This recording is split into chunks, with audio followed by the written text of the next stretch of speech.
Hello मेरे प्यारे बच्चों, कैसे हो बेटा आप सब। तो बच्चों, आज हम स्टार्ट कर रहे हैं डीपीपी नंबर 1 का डिस्कशन और हमारा न्यू चैप्टर है ऑर्गेनिजम्स एंड पॉपुलेशन। तो बढ़ते हैं बच्चों पहले क्वेश्चन पे। फर्स्ट क्वेश्चन कह रहा है बेटा, द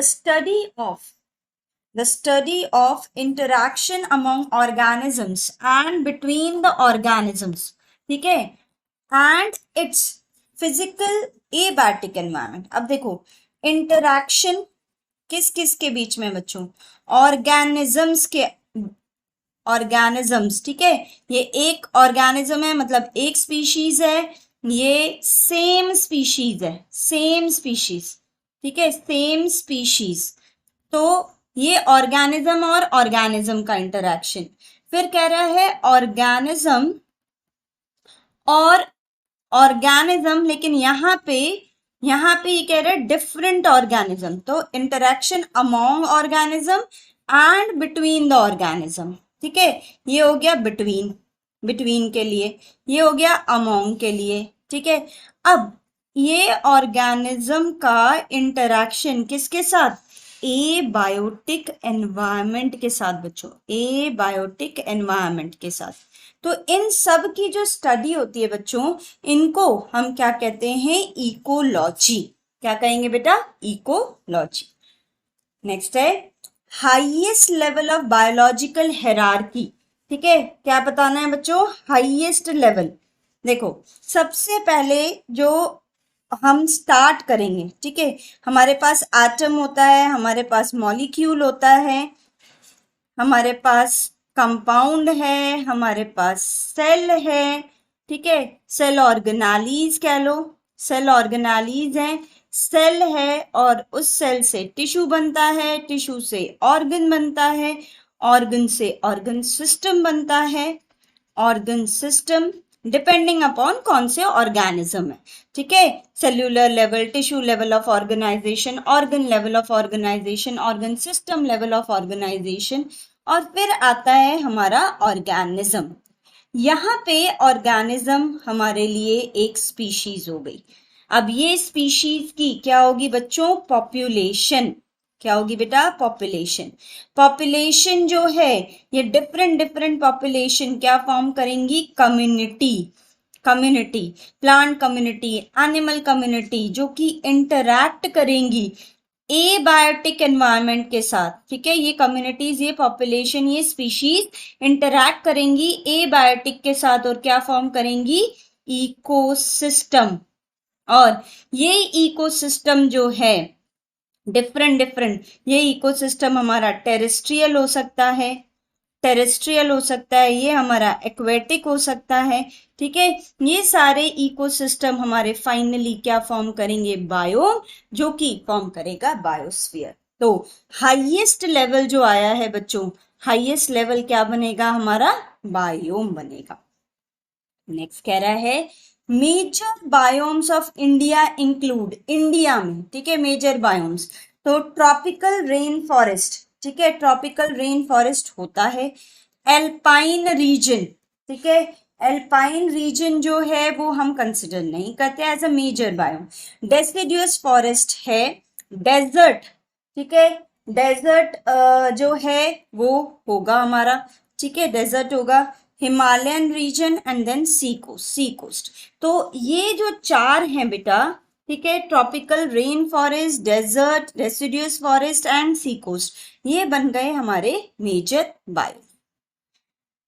नेक्स्ट देखो, नेक्स्ट कह रहा है formation of major biome such as desert, rain forest take place by, ठीक है, ये जो हमारे बायोम्स हैं, ये बायोम्स जो बनते हैं इंटरैक्शन से, ठीक है, एक्वेटिक,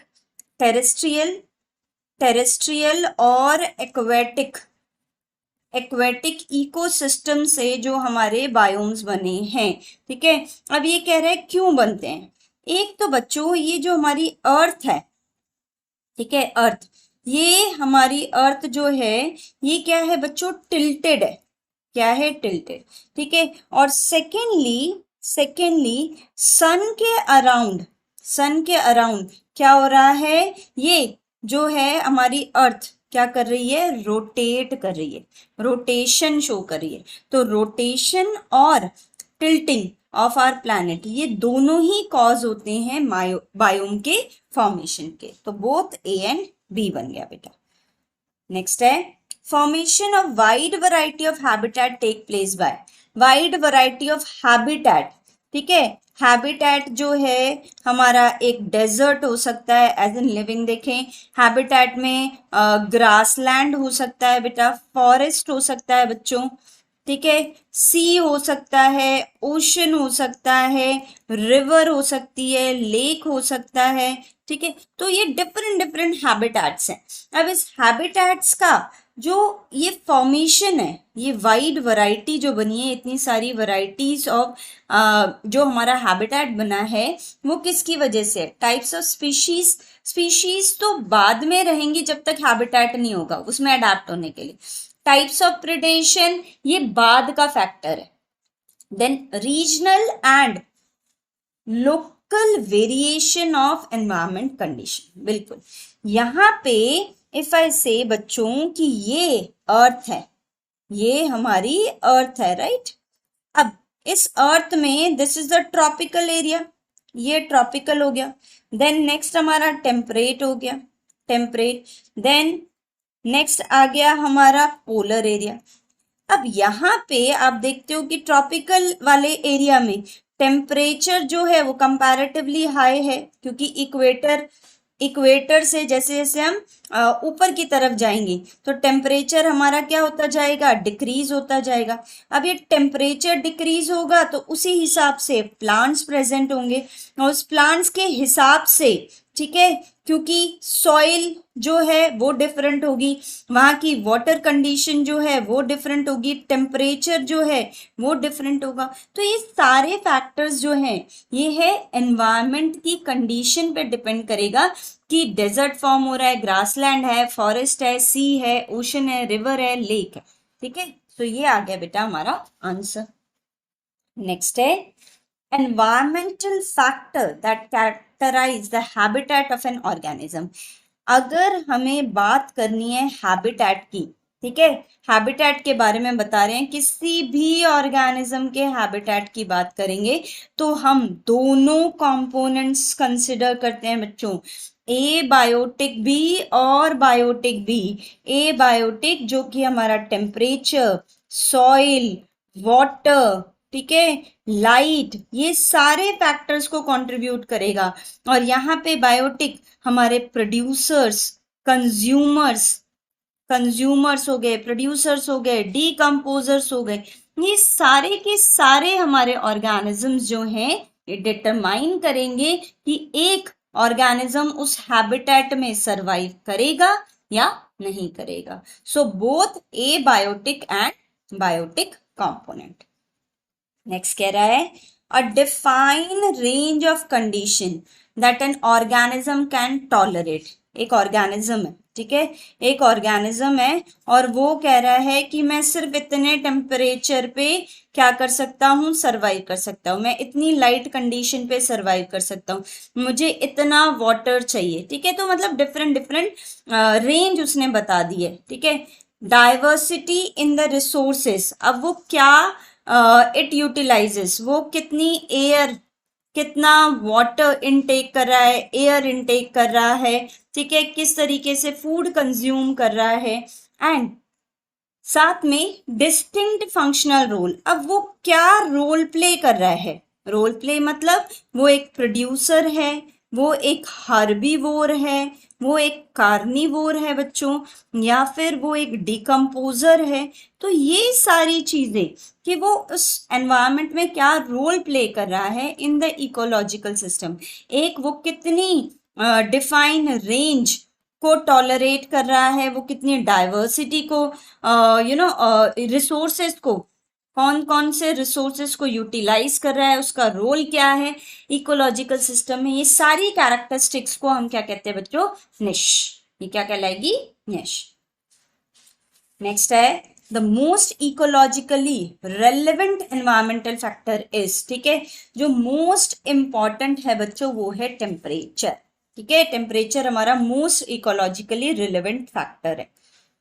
नेक्स्ट है average temperature of thermal springs and deep sea hydrothermal winds exceed, जो हमारी थर्मल स्प्रिंग्स हैं, थर्मल स्प्रिंग्स बच्चों, थर्मल स्प्रिंग्स कह लो या फिर डीप सी हाइड्रोथर्मल, ठीक है, टेम्परेचर वाली, मतलब गर्म पानी जिस जिस जगह पे, जिस रिवर, जिस इस पे आपको मिलता है, उनका टेम्परेचर जो होता है दैट इज 100, ठीक है, ये 100 डिग्री सेल्सियस से ज्यादा होता है, मोर देन, ठीक है, बॉइलिंग वाटर जो है, बॉइलिंग वाटर की तरह इसका टेम्परेचर होता है। नेक्स्ट है temperature is very significant to the living beings because, ठीक है, टेम्परेचर का एक्चुअली में रोल क्या है बेटा, देखो, हाँ, ऑल लिविंग ऑर्गेनिज्म, जितने भी लिविंग ऑर्गेनिजम्स हैं बच्चों, उनके अंदर हमारे पास बायो कैटलिस्ट प्रेजेंट होती है। क्या प्रेजेंट है बच्चों? Bio catalyst. और ये बायो कैटलिस्ट क्या होती है बच्चों? एंजाइम, ठीक है, एंजाइम। एंजाइम जो है ये एक पर्टिकुलर टेम्परेचर पे ही वर्क करती है, पर्टिकुलर टेम्परेचर पे, से 37 डिग्री सेल्सियस। आपका अगर बॉडी टेम्परेचर हाई हो जाए, सपोज फीवर हो जाए, ठीक है, सपोज फीवर हो जाता है, तो हमें भूख जो है वो कंपैरेटिवली, हम क्या कहते हैं, लॉस ऑफ एपेटाइट हो जाता है, ठीक है, यानी कि हमें भूख नहीं लग रही, हमें लगता है हमारा जो स्टमक है वो सैचुरेटेड है, पहले से ही खाना है, क्योंकि डाइजेशन नहीं हो रही है। तो कहीं ना कहीं हमारी बॉडी की एंजाइम्स जो हैं वो एक टेम्परेचर पे क्या करती हैं? वर्कआउट करती हैं। सो यहाँ पे टेम्परेचर क्या करता है? एंजाइम की लोकोमोशन को, काइनेटिक्स ऑफ लोकोमोशन नहीं, enzymes, it depends. High temperature facilitates the digestion, high temperature में तो लॉस ऑफ एपेटाइट हो जाता है बेटा, फीवर हो तो हेपेटाइट लॉस होता है। लो टेम्परेचर में भी, ठंड में भी क्या होगा? आपका जल्दी से खाना डाइजेस्ट नहीं हो रहा है। सो इन दैट केस जो एंजाइम की एक्टिविटी है, ठीक है, मोशन है, फंक्शन है, वो टेम्परेचर पे डिपेंड करता है। नेक्स्ट कह रहा है बेटा, organism which are restricted to narrow range of temperature, ठीक है, ऑर्गेनिज्म जो है एक डिफाइन रेंज में, कुछ ऐसे ऑर्गेनिज्म है जो डिफाइन रेंज में वर्क करते हैं, कुछ ऐसे हैं जो बहुत ही ज्यादा रेंज को टॉलरेट कर सकते हैं, ठीक है, कुछ ऐसे हैं जो वाइड रेंज को क्या करते हैं बच्चों? टॉलरेट करते हैं, कुछ डिफाइन रेंज को, और कुछ जो है हमारे वाइड रेंज को टॉलरेट करते हैं, और कुछ जो होते हैं वो बहुत ही रिस्ट्रिक्टेड है, ठीक है, बहुत ही रिस्ट्रिक्टेड, बहुत small small narrow range of temperature पे आते हैं, नैरो रेंज। तो जब वाइड रेंज होती है तो हम उसको कहते हैं यूरी, हम उसको प्रीफिक्स लगाते हैं यूरी, और अगर नैरो रेंज होती है तो हमारा प्रीफिक्स बन जाता है steno, this becomes are prefix, ठीक है। तो ये बन गया बेटा, नैरो रेंज है तो टेम्परेचर है, तो आ गया स्टीनोथर्मल, स्टीनोथर्मल। नेक्स्ट है the organism which tolerate wide range of salinity, ठीक है, तो अब सैलिनिटी बोला है इसने, सैलिनिटी के लिए वर्ड होता है हेलाइन, हेलाइन। अब narrow range and wide range की बात हो रही है बच्चों, वाइड रेंज, तो वाइड रेंज के लिए तो वर्ड हो गया हमारा यूरी, ठीक है, और नैरो के लिए क्या बन गया बच्चों? स्टीनो। तो फर्स्ट वाइड रेंज पूछा है तो यूरी हेलाइन हो गया, ठीक है, यूरी हेलाइन। और ये the organism which tolerate narrow range, ये क्या बन गया बच्चों? Stenohaline, this is the answer. Next है many fishes of fresh water can not live in sea water and vice versa, ठीक है, कुछ फिशेस हैं, ठीक है, सपोज ये फिश है, ये फिश फ्रेश वाटर में, अगर आप इसको लेके चले गए बेटा कहाँ पे? सी वाटर में, सी वाटर। अब सी वाटर जो है उसमें सी वाटर में सॉल्ट की कंसंट्रेशन क्या है बेटा? सॉल्ट की कंसंट्रेशन हाई है, ठीक है, हाई हो गई, यानी कि ये कैसा एक टाइप ऑफ सॉल्यूशन बन गया, हाइपरटोनिक। इसकी ऑस्मोटिक कंसंट्रेशन जो है वो क्या हो गई, गड़बड़ हो गई ना फ्रेश वाटर से। तो जब आप इस फिश को यहाँ पे, अगर आप इस फिश को लेके जाओगे यहाँ पे, तो क्या होगा, ये इसके सेल्स जो हैं वो वाटर लूज करने लग जाएंगे, ठीक है। और क्योंकि हाइपरटोनिक सॉल्यूशन में जो है वो क्या करता है, लूज करता है। एज अ रिजल्ट क्या होगा बेटा, एज अ रिजल्ट जो हमारी फिश है वो क्या हो जाएगी, फिश डाई कर जाएगी। अब सोचो कि कोई फिश है आपकी जो यहाँ है, ठीक है, जो कि आपकी सी वाटर में। अब सी वाटर वाली अगर आप फ्रेश वाटर में ले जाओ, अब फ्रेश वाटर उसके लिए कैसा सॉल्यूशन बन जाएगा बच्चों, हाइपोटोनिक। तो अब इसमें जो इसके सेल्स हैं वो क्या हो जाएंगे, ऑस्मोटिक बैलेंस अगेन क्या हो जाएगा, डिसबैलेंस हो जाएगा, क्योंकि अभी सेल्स वाटर गेन करने लग जाएंगे, ठीक है। तो सेल स्वेलिंग से डेथ होगी। तो इन शॉर्ट, चाहे सी वाटर वाली फ्रेश वाटर में जा रही है, फ्रेश वाटर वाली सी वाटर में जा रही है, तो उस केस में मेनी फिशेस, ठीक है, मेनी फिशेस। अब यहाँ पे ध्यान रखो, हर फिश की बात नहीं कर रहा है वो, जैसे कुछ ऐसी फिशेस हैं जो कि आपकी मूव कर सकती हैं, जैसे साइक्लोस्टोम्स होते हैं। साइक्लोस्टोम्स में हैट फिशेस, लैम्प्रेज में आपने सुना होगा, वहां पे ये माइग्रेशन होता है, ठीक है, फॉर स्पॉनिंग, लार्वा फॉर्मेशन। ये लार्वा जब बन जाता है तो वो माइग्रेट कर जाते हैं, जब उनको रिप्रोड्यूस करना होता है तो वो मूव कर जाते हैं। तो यहाँ पे मेनी फिशेस, ऑल नहीं लिखा है बेटा, तो दे कैन नॉट सर्वाइव, वो इस वजह से, सो ऑस्मोटिक प्रॉब्लम।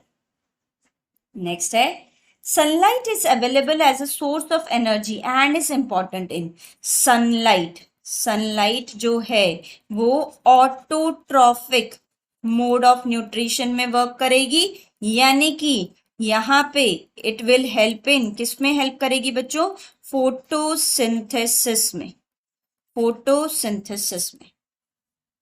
नेक्स्ट है, in the ocean the environment is perpetually dark at, ठीक है। यहाँ पे जो ऊपर है बेटा, यहाँ पे अगर हम ऊपर, यहाँ पे तो सनरेज पेनिट्रेट कर रही हैं, ठीक है, तो लेस देन 100 मीटर है, लेस देन 100 मीटर, तो क्या होगा, सनलाइट पहुंच रही है। देन इसको और बढ़ाते जाओ, बढ़ाते जाओ। अब अगर मोर देन 500 मीटर हो गया बेटा, अभी तक तो लाइट पेनिट्रेट कर पा रही है, लेकिन मोर देन 500 मीटर हो गया तो सनलाइट यहाँ पे, सनलाइट नहीं पहुंच पाती, तो ये एरिया जो है वो क्या हो जाएगा बच्चों, डार्क एरिया बन जाएगा, dark. So more than 500 metre. Next कह रहा है, nature and properties of soil in different places vary due to, ठीक है। अब अगर हम अर्थ में अलग अलग एरिया की बात कर रहे हैं बेटा, ठीक है, we are talking of the tropical area, tropical area की बात करें, हम टेम्परेट एरिया की बात कर रहे हैं, हम यहाँ पे बात कर रहे हैं पोलर एरिया की, ठीक है। तो यहाँ का हर जगह का जो क्लाइमेट है बेटा, क्लाइमेट वो क्या है, डिफरेंट, क्लाइमेट है डिफरेंट। नेक्स्ट अगर हम देखें तो अब क्लाइमेट की वजह से वेदरिंग प्रोसेस जो है, वेदरिंग प्रोसेस जो कि फिजिकल प्रोसेस है, फिजिकल, बायोलॉजिकल, केमिकल प्रोसेस जब हम बात करते हैं, ठीक है, सॉइल के फॉर्मेशन की, वेदरिंग की, तो ये अगेन टेम्परेचर पे क्या कर रही है, डिपेंड कर रही है टेम्परेचर पे। देन टोपोग्राफी, कि वहां पे प्लेन एरिया है, प्लेट्यू एरिया है, या फिर हिली एरिया है, या फिर माउंटेनियस एरिया है, तो ये सारे चीजें जो हैं वो बताएंगी सॉइल जो है वो किस तरीके की होने वाली है। So climate, weathering, topography, all of the above हो गया। नेक्स्ट है, which characteristic determine the percolation and water holding capacity of soil. अब देखो बच्चों, एक है हमारे सॉइल, ठीक है, ये है उसका ग्रेन साइज, ठीक है, ये है ग्रेन साइज। एक है हमारी सॉइल जिसका है ये ग्रेन साइज, एक है जिसका है ये ग्रेन साइज। तो यहां पे सबसे पहले ग्रेवल है, सॉइल है, लोमी सॉइल है, ठीक है, क्ले है।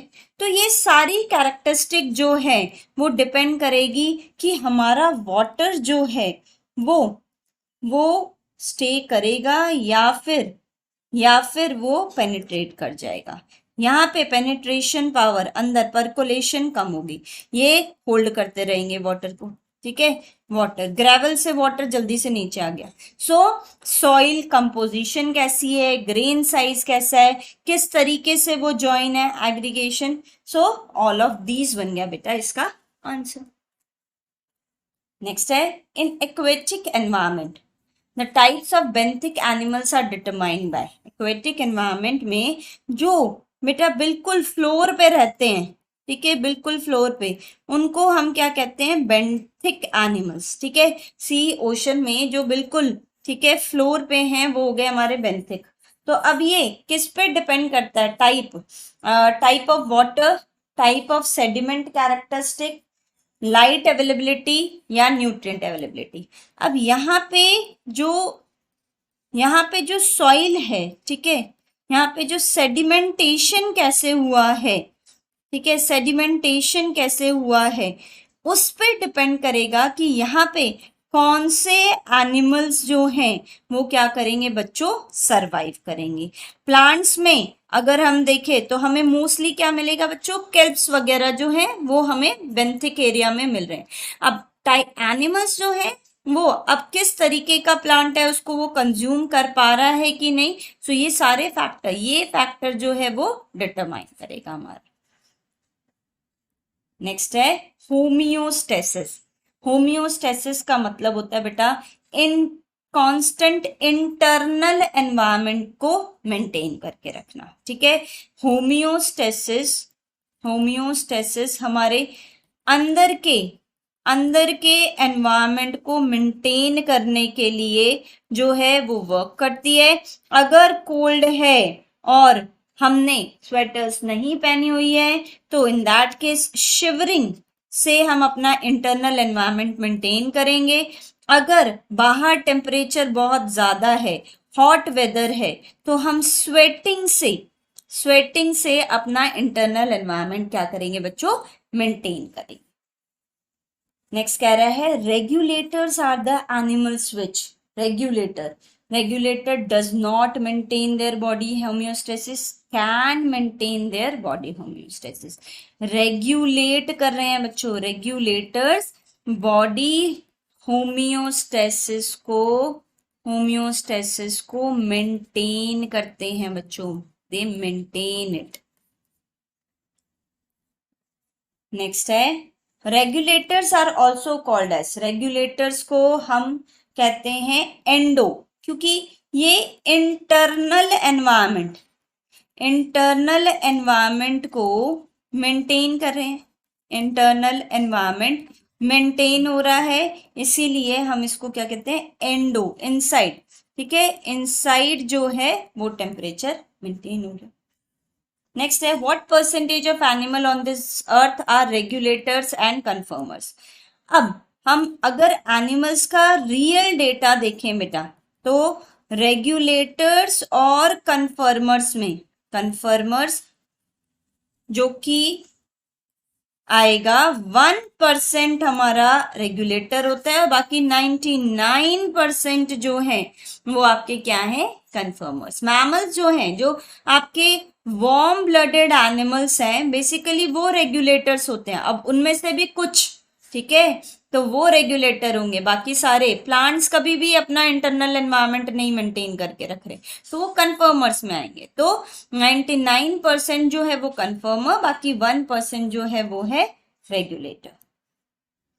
नेक्स्ट कह रहे हैं कन्फर्मर्स आर, अब देखो आपने रेगुलेटर्स देखे थे, रेगुलेटर्स जो होते हैं वो इंटरनल एनवायरनमेंट को मेंटेन करके रखते हैं, कन्फर्मर्स जो होते हैं उनको हम कहते हैं एक्टोथर्म्स। ठीक है, क्या कहेंगे हम उनको? एक्टोथर्म्स कहेंगे। नेक्स्ट कह रहा है डायापॉजिस। डायापॉज जो बच्चों जू प्लैंकटन होता है, जू प्लैंकटन नॉर्मली कोई भी एनिमल जो है या तो वो हाइबरनेशन चूज करेगा, हाइबरनेशन, या फिर वो एस्टिवेशन शो करता है, या माइग्रेशन शो कर देगा, डिपेंडिंग कि वो टेम्परेचर को मेंटेन नहीं कर पा रहा तो वो हाइबरनेशन, एस्टिवेशन या माइग्रेशन में चला जाएगा। लेकिन जू प्लैंकटन क्या करते हैं, वो एक स्टेज जो है इनकी जहां पे अनफेवरेबल कंडीशन में, बच्चों अनफेवरेबल कंडीशन में वो अपनी एक्टिविटीज को स्टॉप कर देते हैं, एक्टिविटीज को स्टॉप कर देंगे और एकदम ऐसे ही बैठ जाएंगे। ठीक है, बैठ जाएंगे, कोई काम नहीं। जब फेवरेबल कंडीशन आएगी डिवाइड होएंगे, खाएंगे पिएंगे। So this is a stage of suspend development. ठीक है, इसको हम क्या कहते हैं? जू प्लैंकटन में ये एक स्टेज है सस्पेंडेड डेवलपमेंट की, सस्पेंड डेवलपमेंट की, डायापॉज जिसको हम बोलते हैं। पॉज, ठीक है, पॉज हो गए, कुछ समय के लिए हमने अपनी एक्टिविटीज को क्या करा है? स्टॉप करा है। नेक्स्ट है attribute of the organism, morphological, physiological and behavioral that enable organism to survive and reproduce in its habitat is। एक ऑर्गेनिज्म का अपने एनवायरमेंट में रहना क्यों पॉसिबल है? क्योंकि वो उस जगह के लिए क्या हो गया है बच्चों? अडेप्ट हो गया है। ठीक है, क्या हुआ है? Adapt. So it is showing adaptations, adaptations. So thank you बच्चों।